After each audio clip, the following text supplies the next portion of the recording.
तो आप कह रहे हैं कि चुनाव धर्म और जात से ऊपर उठ सकता है इस बार? उठा हुआ ही है। तो फिर धर्म और जात की इतनी बात क्यों हो रही है?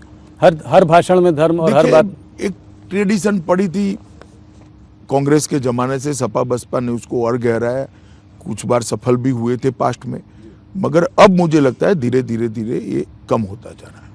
अगर थोड़ा सा आंकड़ों पे एक नज़र डालें तो आप जब पिछले चुनाव में 40% से ज़्यादा वोट आपको मिले थे, बाकी बीएसपी और एसपी को कुछ 22 के आसपास दोनों को वोट शेयर था। अगर इस बार अगर आप देखें तो मुसलमान का ऐसा लगता है कि बाइपोलर कॉन्टेस्ट है, दो ही मतलब मुसलमान कंसोलिडेट होगा समाजवादी पार्टी के साथ, साथ में उनके संग यादव भी हैं, कुछ और जातियां भी जुड़ रही हैं जैसे राजभर हो गए, जाट भी शायद थोड़ा बहुत इधर उधर छिटक सकते हैं। तो अगर आप इस पूरे समीकरण को देखें तो कुछ चित्र बदलता हुआ दिखाई देता है। देखिए मैं तो मानता हूँ हर चुनाव अलग होता है, हर चुनाव के डायनेमिक्स और इसकी गिनतियां भी अलग होती है, परंतु आप जो कह रहे हैं तो मैं इससे बाद वाले एक चुनाव में कह रहा हूँ आपको। आप 17 का चुनाव दे, मैं 19 का चुनाव में चारों पार्टियां साथ में थी, क्या हुआ? हम 65 सीट जीत कर आ गए और 287 असेंबली में हमारा विजय हुआ। मैं 65 लोकसभा कह रहा हूं, उसको अगर असेंबली के सांचे में ढाल देते तो 287 असेंबलियों में विजय हुआ। आप अगर 17 का उदाहरण देते हैं तो 17 में तो दो ही पार्टियां थी, कांग्रेस और सपा। 19 में सपा, बसपा, कांग्रेस और आरएलडी चारों इकट्ठा हुए थे। हम 287 असेंबली सीटों पर जीते थे, 65 लोकसभा जीते थे। पॉलिटिक्स ऐसे नहीं चलती, 1+1 2 नहीं होता, कई बार 11 भी हो जाता है। जी, पर कहते हैं कि जो स्टेट का इलेक्शन अलग तरीके से लड़ा जाता है, सेंटर का इस तरीके से आप जातियों को जोड़कर स्टेट का नंबर नहीं निकाल सकते। देखिए 2014, 17, 19 जी, उत्तर प्रदेश की जनता ने एक ही रास्ते पर नरेंद्र मोदी जी के नेतृत्व का थप्पा लगाने का काम कर रहा है और मुझे पूरा भरोसा है कि 22 में भी मोदी जी के नेतृत्व में हम प्रचंड बहुमत के साथ जुड़कर आएंगे। और इसके साथ मोदी जी के साथ साथ इस बार योगी जी ने जो काम किया है वो भी हमारी बड़ी पूंजी बनी। मायावती को आप किस तरीके से देखते हैं? बीएसपी को इस चुनाव में आप कैसे देखते हैं? ज़्यादा सुनाई नहीं पड़ रही है, ज़्यादा हाई प्रोफाइल कैंपेन नहीं है। देखिएगा बीएसपी ने अपनी रिलेवेंसी बनाई हुई है। आप कह रहे हैं कि वोट आएंगे? मैं मानता हूं वोट आएंगे और सीट्स भी आएंगी। सीट्स में कितना कन्वर्ट होगा वो मालूम नहीं, मगर वोट जरूर आएंगे। तो जाटव वोट जो उनका जो वोट बैंक है वो नहीं खसकेगा, वो उनके साथ रहेगा।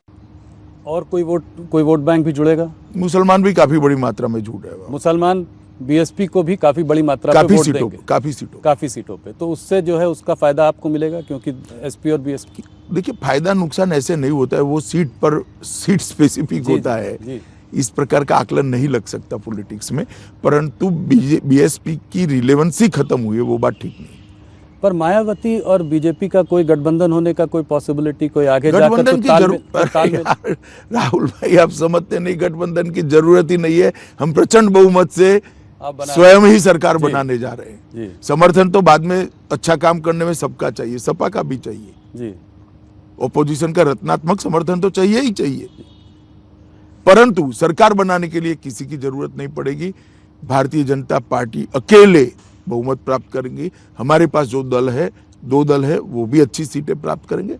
हम पर्याप्त सीटें जीतेंगे। आपको लगता है इस बार लड़ाई बैकवर्ड वोट्स की है? नॉन जाटव बैकवर्ड वोट्स की लड़ाई सबसे ज्यादा है। सब लोग उस वोट बैंक की तरफ। देखिए उत्तर प्रदेश में 3 वर्ग हैं। एक, गरीब कल्याण की हमारी योजनाओं ने सबसे गरीब व्यक्ति को भाजपा के साथ जोड़ा है। जो मध्यम वर्गीय लोग थे वो कानून और व्यवस्था और सुख चैन की जिंदगी के कारण भाजपा के साथ जुड़े, और जिनको एक अच्छा खासा, जिन्होंने जीवन में सफलता प्राप्त की है, आर्थिक स्थिति भी अच्छी है, ये सारा वर्ग उत्तर प्रदेश के विकास और इंडस्ट्रियल डेवलपमेंट जो हो रहा है इसके कारण हमारे साथ। मैं किसानों की पहले एक बात कर लूं, लगभग 86 लाख किसानों का हमने ऋण माफी किया था और 35,000 करोड़ का ऋण माफ किया था। लगभग आप 435 लाख मैट्रिक टन खाद्यान्न हमने खरीदा है। किसानों से खरीदा है और 80,000 करोड़ का भुगतान डायरेक्ट उसके बैंक अकाउंट में किया है। 2,84,00,000 किसानों को प्रधानमंत्री किसान सम्मान निधि सीधी इनके बैंक अकाउंट में जाती है हर साल 6,000 रुपया और 32,500 करोड़ रुपया आज तक मोदी जी ट्रांसफर कर चुके हैं। प्रधानमंत्री किसान फसल बीमा योजना के तहत 25,60,000 किसानों को लगभग 2,200 करोड़ रुपया का भुगतान हो गया है और लगभग 4,72,000 करोड़ रुपया फसली ऋण जो शॉर्ट टर्म होता है हर फसल के लिए होता है उसको हमने पहुंचाया है। लगभग 2 करोड़ किसानों को किसान क्रेडिट कार्ड पहुंचा है और आज इसका परिवर्तन क्या हुआ देखिए।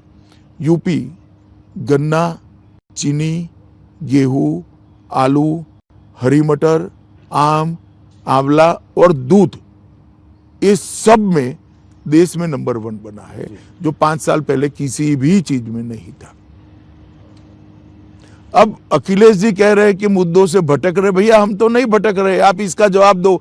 आपके समय में गन्ने का प्रदेश होने के बावजूद भी क्यों नंबर 1 नहीं थे?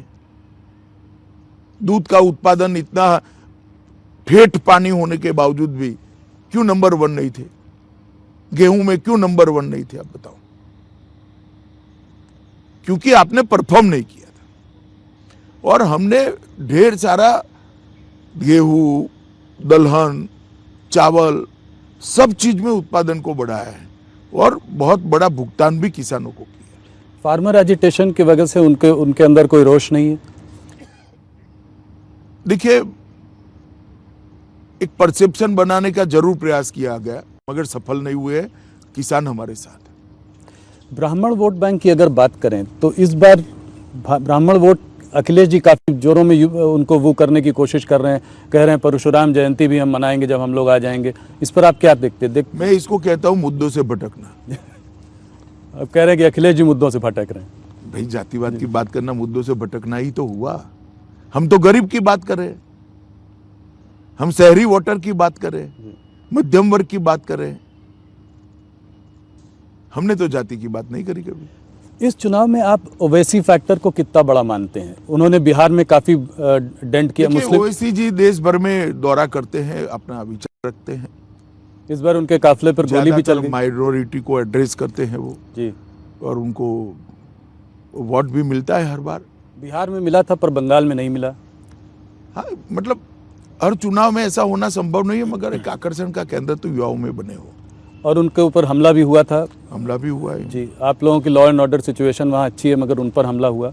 देखिए, इंडिविजुअल घटना को लॉ एंड ऑर्डर के साथ मत जोड़िए। लॉ एंड ऑर्डर का मामला तब बनता है क्योंकि ओवैसी पर हमला हुआ है और हम किसी को न पकड़े तो 2 ही घंटों में दोनों लोगों को पकड़कर कानून के हवाले करने का काम भारतीय जनता पार्टी की सरकार ने किया है। और हमने जरा भी सिक्योरिटी असेसमेंट की मीटिंग 3 ही घंटे में हमने कराई और 8 ही घंटे में निर्णय कर उनको जेड सिक्योरिटी ऑफर करी।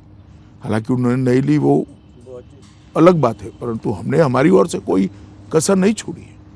योगी जी कह रहे थे कि अपने स्टेटमेंट्स पर भी आपको थोड़ा सा लगाम रखनी चाहिए, काबू रखना चाहिए। बोलते रहते हैं योगी कब तक रहेंगे, मोदी कब तक रहेंगे, कब तक बचाएंगे, जब चले जाएंगे तो हम देख लेंगे। चलिए, तो सबका अपना अपना विचार होता है मगर मैं मानता हूं कि सुरक्षा हर एक व्यक्ति को मिलनी चाहिए और हमने इनको जेड सिक्योरिटी ऑफर करी है। और आपको ये भी लगता है कि आकर्षण है उनका आज यूपी में? हाँ, मुस्लिम युवाओं में आकर्षण है ही है। तो वहाँ पे वो वोट काट सकते हैं मुसलमान। क्या होगा वो तो डिब्बे खुलेंगे तब का मालूम पड़ेगा। कांग्रेस का आप, प्रियंका गांधी और कांग्रेस को आप कैसे देखते हैं इस चुनाव में? उन्होंने आकर महिलाओं के लिए आरक्षण की बात करी, कहा लड़की हूँ, लड़ सकती हूँ। तो आप कांग्रेस को इस चुनाव में कैसे देख रहे हैं?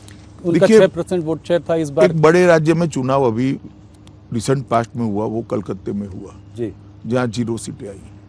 तो आप कह रहे हैं 0 सीट आई। ऐसा मैं नहीं कहता, मैं एक इंगित करता हूँ कि कांग्रेस का भविष्य क्या है।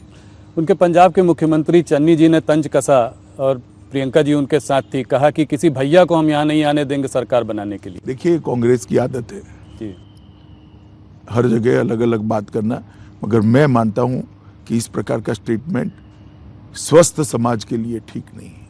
पूरा एक देश है, जिसको गुजरात आना है वो गुजरात आ सकता है, यूपी आना है वो यूपी आ सकता है, रोजी रोटी के लिए